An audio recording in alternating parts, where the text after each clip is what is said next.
Hari ini kita membahas soal getaran teredam lagi, yaitu sistemnya seperti ini.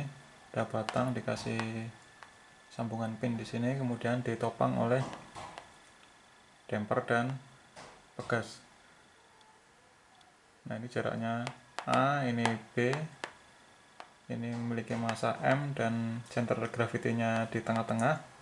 Kemudian inersia putarnya adalah setengah ml kuadrat. Ini berarti bentuknya silinder pejal. C ada K, oke, sudah komplit. Kemudian soalnya adalah buatlah free body diagram dari sistem ini, kemudian dari free body diagram kita buat persamaan gerak. Nah, kemudian kita menentukan atau menghitung berapa nilai A ini supaya terjadi damping kritis. Nah, kemudian dikasih tahu data-datanya tentang masanya 1 kg, K-nya ini adalah 4 Newton per meter, kemudian C-nya itu adalah 1 Newton second per meter, panjang L adalah 1 meter, kemudian B-nya ini adalah 0,4 meter. Nah, berapa A-nya supaya terjadi damping kritisnya ini. Oke, kita buat free body diagramnya dulu. Nah, pertama-tama sebelum kita membuat free body diagram, supaya lebih mudah, kita pikir dulu apakah berat dari benda ini, dari batang ini perlu kita perhitungan atau tidak. Nah, kalau kondisi imbang pegas sudah menahan berat batang, maka berat dari batang itu diabaikan. Nah, ini kondisi imbangnya seperti ini. Ketika kondisi imbang itu pegas sudah menahan atau sudah tertekan oleh berat batang ini. Nah, dengan demikian ketika kita membuat free body diagram, kita bisa abaikan beratnya karena nanti sudah diseimbangkan oleh gaya pegas ketika kondisi seimbang. Nah, oleh karena itu dalam free body diagram kita tidak menggambarkan lagi mg-nya atau berat dari batang itu. Nah, ini gerakannya kan seperti ini. Kalau ini kita tekan kemudian terlepas kan gini. Nah, ketika kondisinya di bawah sini dan dia masih bergerak ke bawah, kita gambarkan di sini. Nah, ini adalah kondisi ketika dia bergerak ke bawah dan dia masih ke bawah lagi. Nah, ini adalah kondisinya. Dia masih kondisi seperti ini, dia masih atau sedang bergerak ke bawah. Nah, makanya kita simbolkan arah dari tetanya adalah ke bawah, yaitu theta, theta dot, dan theta double dot. Ini adalah tumpuannya, ini adalah reaksi tumpuan. Anggap aja tumpuannya di titik A. Nah, yang pertama kita gambar, karena beratnya sudah tidak kita gambar karena sudah kita abaikan, berarti yang digambar pertama kali adalah gaya yang menopang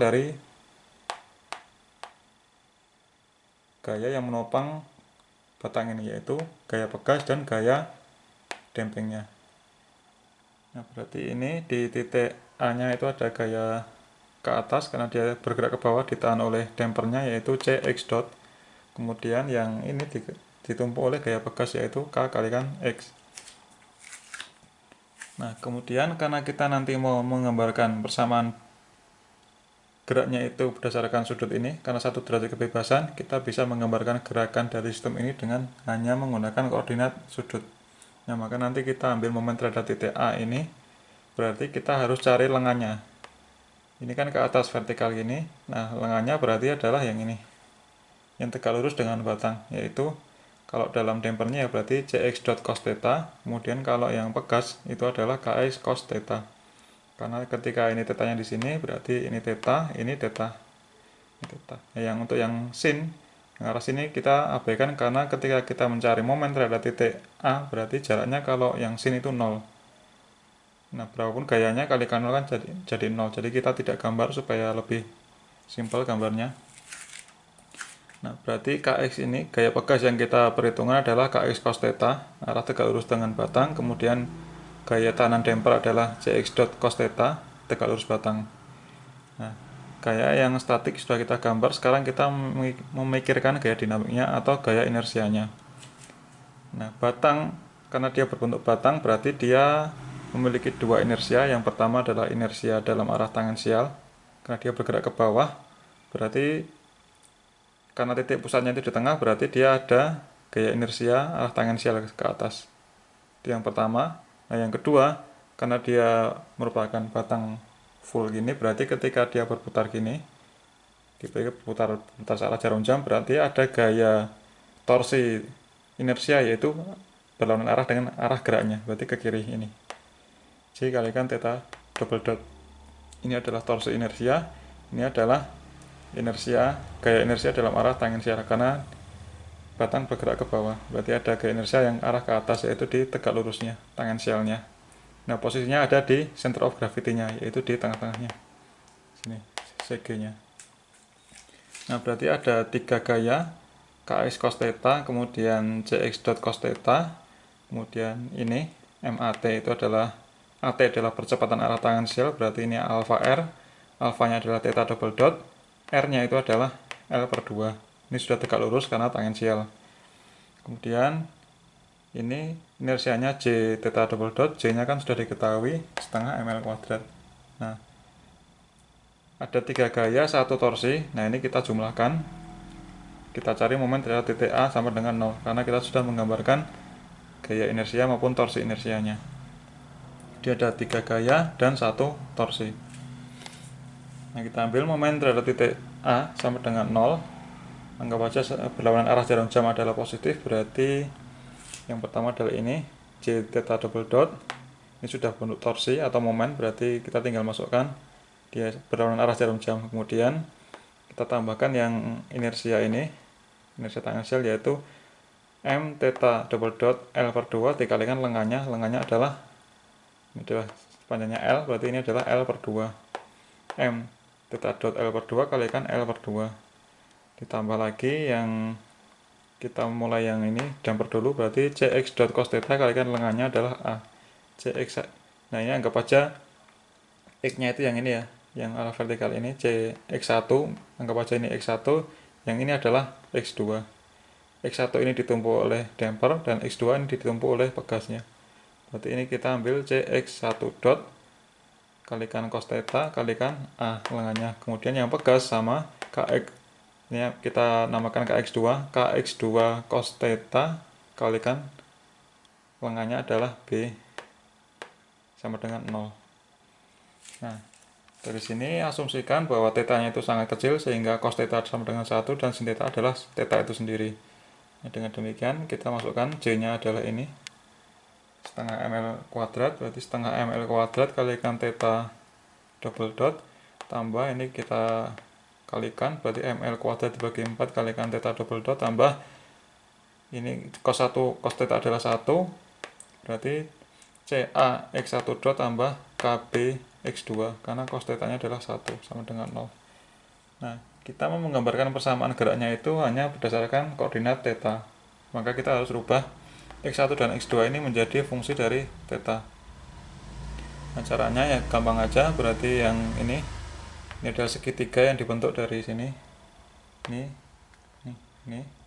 berarti ini X1, ini A nya, ini theta nya, berarti ini dari sini ya, berarti X1 nya ini X1, ini A, ini theta, berarti kita tinggal menggunakan aturan sinus. Sinus theta adalah X1 per A, berarti X1 adalah A sin theta. Karena theta nya ini kecil, berarti sin theta adalah sama dengan theta, berarti X1 sama dengan A theta, X1 dot sama dengan A theta dot, karena kita mau mengganti yang X1 dot ini.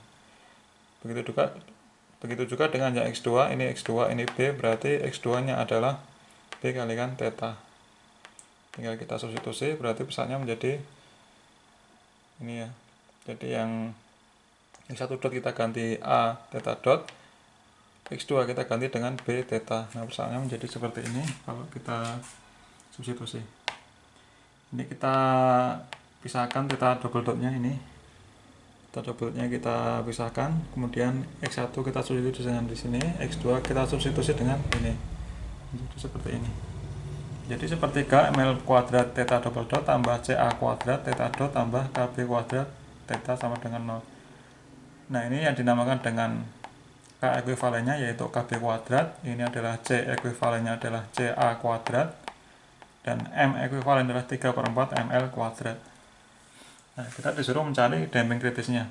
Berarti damping kritisnya 2 kali akar Km. Berarti yang ini adalah maksudnya adalah K ekuivalen.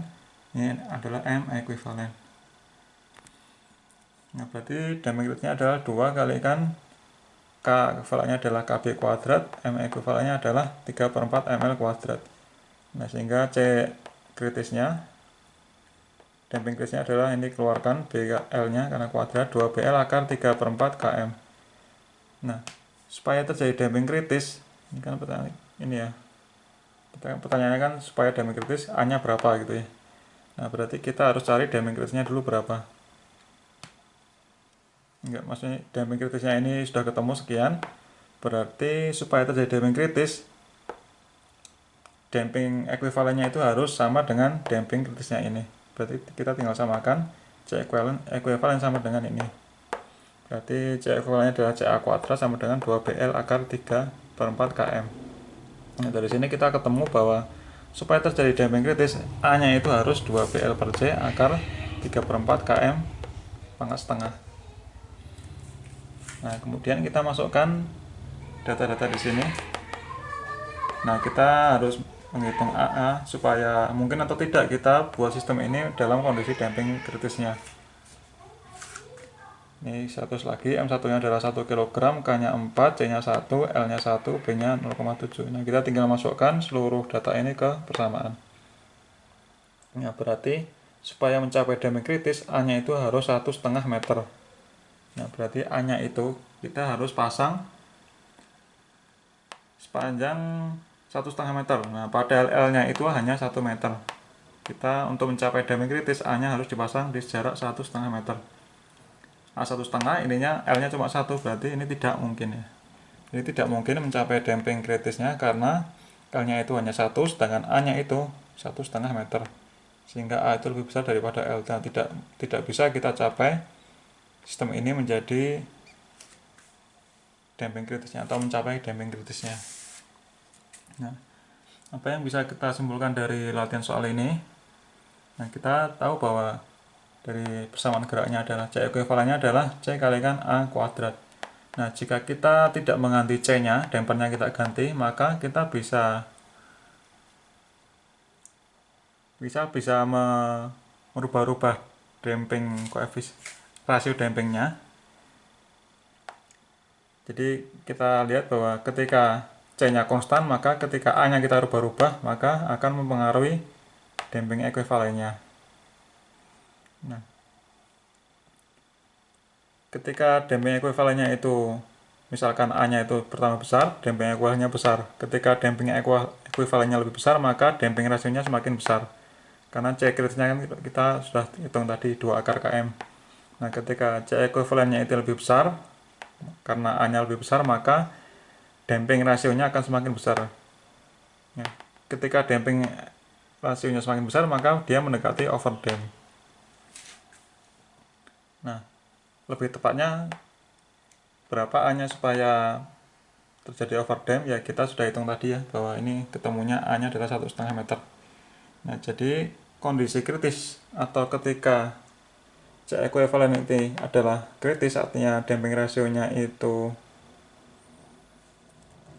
1, C ekuivalen sama dengan damping kritisnya 1, sama berarti 1, itu adalah A-nya 1,5 meter. Nah, ketika A-nya itu kurang dari 1,5 meter, maka dia underdamp. Ketika A-nya lebih besar dari 1,5 meter, dia overdamp. Nah, ini bisa di logika ya, kalau misalkan ini bergerak naik turun gini, berarti kecepatan yang paling tinggi yang paling ujung. Nah, ketika dampernya kita pasang paling ujung berarti dia menerima kecepatan yang besar. Ketika kecepatannya besar, maka gaya tahan dampernya juga semakin besar, karena kan damper kan tergantung dari ini Cx dot. Ketika kecepatannya itu semakin besar, maka dia gaya tahannya semakin besar. Gaya tahannya semakin besar berarti dia semakin kaku. Semakin kaku berarti dia semakin mendekati overdamp. Nah, itu logikanya. Nah, terima kasih. Semoga tidak ada kekeliruan. Kalau ada kekeliruannya silahkan dikoreksi. Sampai ketemu di video selanjutnya.